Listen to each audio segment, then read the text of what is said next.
20 laps for the 300 miles today, and for these drivers, they're coming down to get the green at Daytona. Yeah, most of them for the first time in competition in about 3 months. They're very nervous right now, more so than any other race, because they haven't been competing, and it is Daytona. I've been pulling the reins back a little bit on my guy just because of that.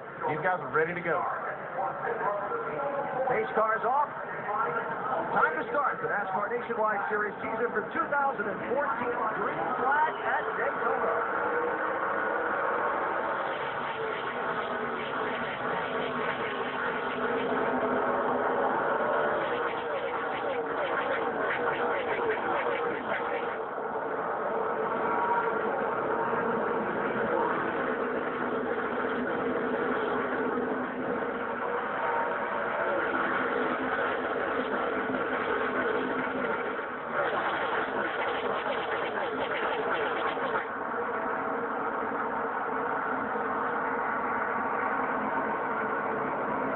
Charging through to the lead, inside line of cars, Kyle Busch with Elliott Sadler right behind him, 54 and 11. As much as we talk about change, some things just don't change. They stay the same, doesn't it? Now Busch going to lead that first lap of the season, it looks like.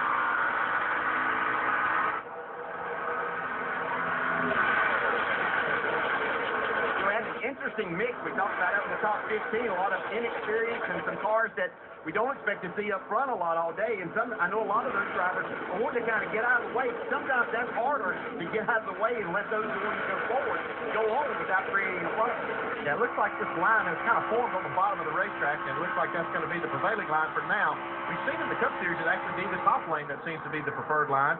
In the Truck Series, it was the opposite. So I've been kind of interested to see just how these cars with their aero package, how that's going to develop. Right now, we got 3 wide back in the pack. That's a little tight. 85, Bobby Gerhart, Pennsylvania veteran. Knows how to handle himself out here at Daytona. He's won in the ARCA Series 8 different times. You see Chase Elliott right there with his teammate in Regan Smith in that number 7 car. Kind of boxed in up on the top right now. 28 yellow cars, the veteran Mike Wallace down on the inside of that 3 wide.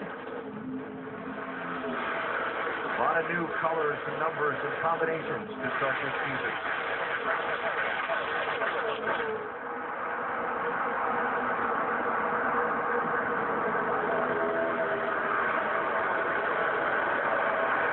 I see everybody filing by Regan Smith in the 7th. He goes to the back.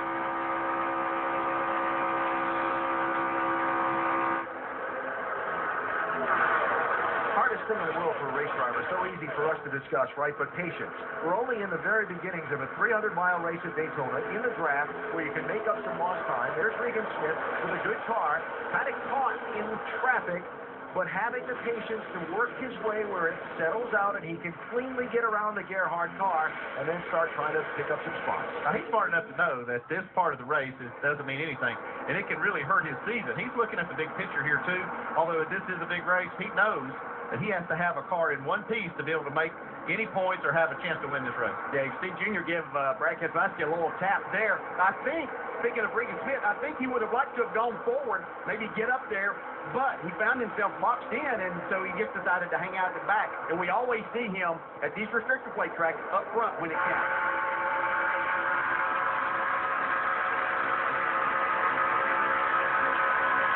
I expect to see these Cup drivers be able to do this without pushing each other, but to be able to get really, really close to each other and try to maximize that drafting. I saw it right there with Dale Jr. and Brad Keselowski. Keselowski alongside the 10th place car, Brian Scott in the 2. So they were a 10 single file.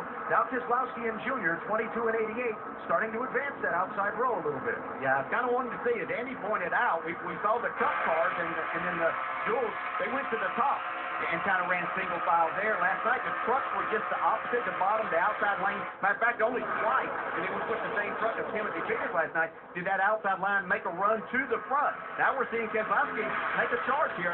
I believe he might can lead this group to the front.